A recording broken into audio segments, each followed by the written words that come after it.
everyone and welcome back to my channel. If you're new here, I'm Alex and today I'm going to be doing something a little bit different. If you have been on my channel before, then you know that I typically do in-depth book reviews for a particular book one at a time, and I usually go and do a non-spoiler section and a spoiler section. The videos can be anywhere between 10 to 20 minutes in length. I've decided to do something a little bit different today, and I'm going to do what I'm going to call a 2-for-1, where I'm going to give you 2 reviews for 2 different books, but I'm going to go slightly less in depth. I'm going to be more general in my review because I'm curious to see how you all feel about this method that I'm going to try, so be sure to let me know down in the comments how you like it. And the books that I'm going to cover today are Under the Whispering Door by TJ Klune and Under Fortunate Stars by Ren Hutchings. Since I finished Under the Whispering Door first, I'm going to begin with this one. This is the story of Wallace Price, a man who by all accounts was not a particularly good person in his life and ended up becoming a successful lawyer because of it. One day he's working in his office and he ends up dying of a heart attack and wakes up much to his surprise and finds that his spirit is being collected by a reaper. The reaper takes his soul to a tea shop called Karen's Crossing, where he meets the ferryman Hugo Freeman, who is tasked with helping Wallace cross over to the other side and find peace with his death. I was a huge fan of House in the Cerulean Sea, which was a book, of course, that had a ton of hype, and I was surprised to find that it was actually well deserved. Personally, I did not hear as much buzz about this story, so I didn't know whether that meant that people weren't as interested in it or didn't like it as much, or maybe I just wasn't watching the right YouTube channels, but I was going in being very optimistic given how much I enjoyed TJ Klune's writing previously. I'm somebody that has to love at least 2 books by an author in order for them to become one of my favorites, so let's get into exactly what I thought of Under the Whispering Door. I would say my biggest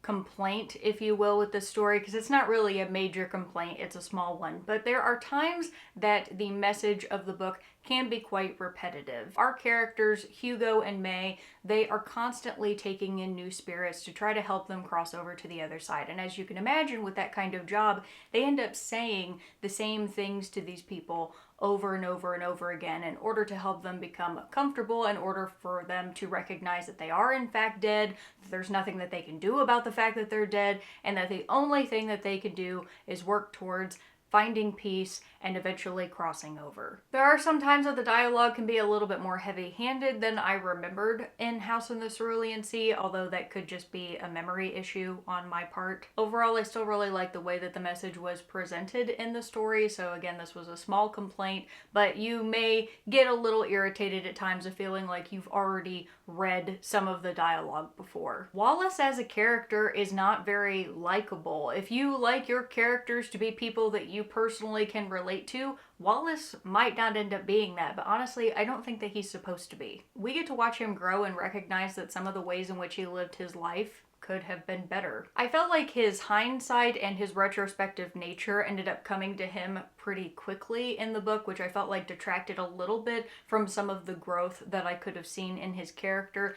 but I still, again, would say that this is a smaller complaint and not something that I had a huge issue with. Wallace as a character doesn't really feel like a lawyer to me, and I honestly think that that's probably just because TJ Klune put that as his background but wasn't really centering on Wallace being a lawyer as an important part of the story, and TJ Klune himself is not a lawyer. So Wallace does not ask questions and inquire about things in a way that I think that a top lawyer would. The description on the dust jacket is misleading, so I would honestly recommend that you don't even read that if you decide that you want to pick up this book and just go with the description that I gave you at the beginning of this review. I personally didn't feel like we got to know May very well, who is the main reaper of the book. She's the one who comes to collect Wallace and is there all the time working and living at the tea shop. So she's a huge presence in the story, but I don't feel like we get as much background and personality from her as we do from some of the other characters like Hugo.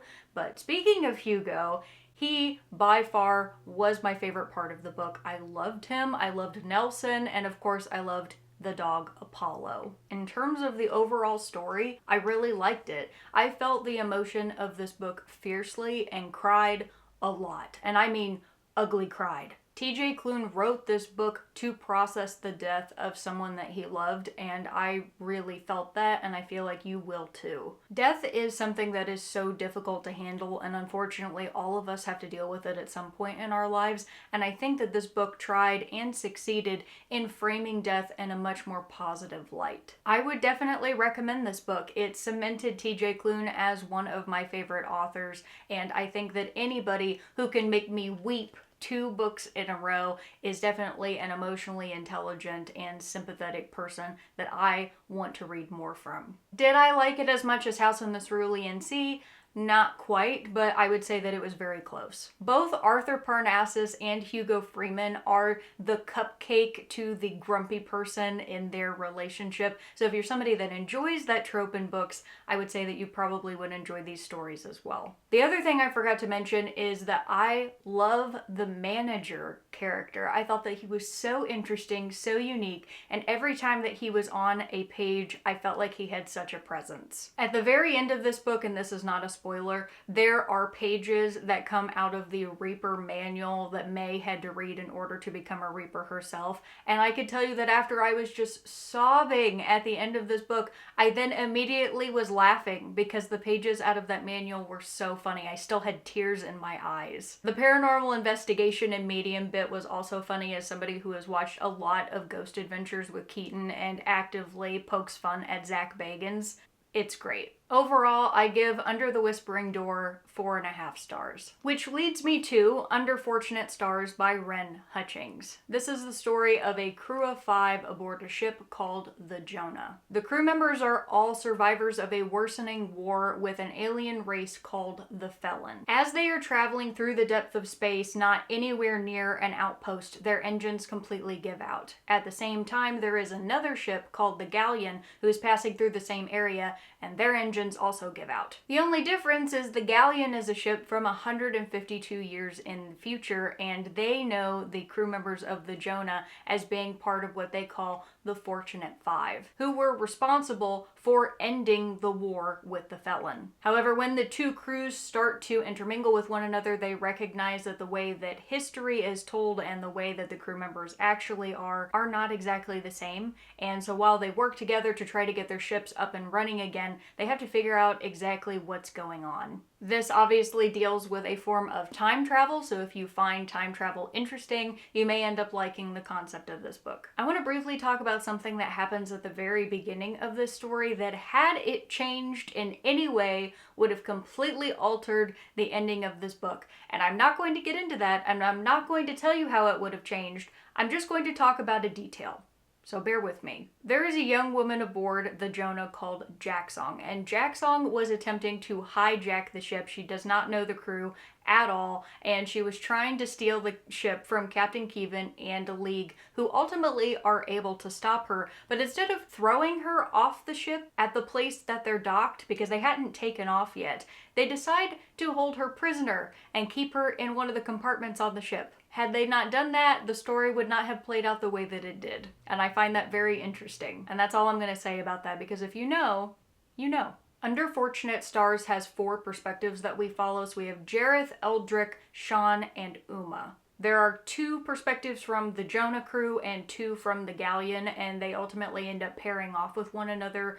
Their relationships vary, but it ends up making sense in the context of the story. One of the things that I would have wished could have been different is that we would have actually gotten more perspectives, because there are some characters in the story that I would have liked to hear from that we didn't really get to know. But I understand that the author was trying to make us feel more emotionally connected to the characters that we did get perspectives from, and we're meant to focus on them and how their relationships with one another impact what happens in the story. So I get it. I just wish that there would have been a couple other people that we would have gotten to hear from. I actually went most of this book not liking Jareth Keevan, but he does grow on you. like a fungus. There was also a point in the story where I felt like I had absolutely everything figured out, and I always feel really frustrated in a book when that happens. So imagine my surprise when I ended up getting 2 of the details wrong. And that made me really happy because I like it when a book keeps me guessing. I wasn't sure how emotionally connected I was going to feel to these characters, but I definitely felt my heartstrings pulled in some parts, and I hope that you will as well. This is another book that I can definitely recommend, and I gave it 4 stars. And that is it for my very first 2-for-1 book review video. I really hope that you enjoyed this. Like I said, please let me know down in the comments below how you felt about the structure of this video, and if you were interested in reading or have already read either of these books. As always, I hope you have a wonderful rest of your day or evening, that you all stay safe out there, and I'll see you next time.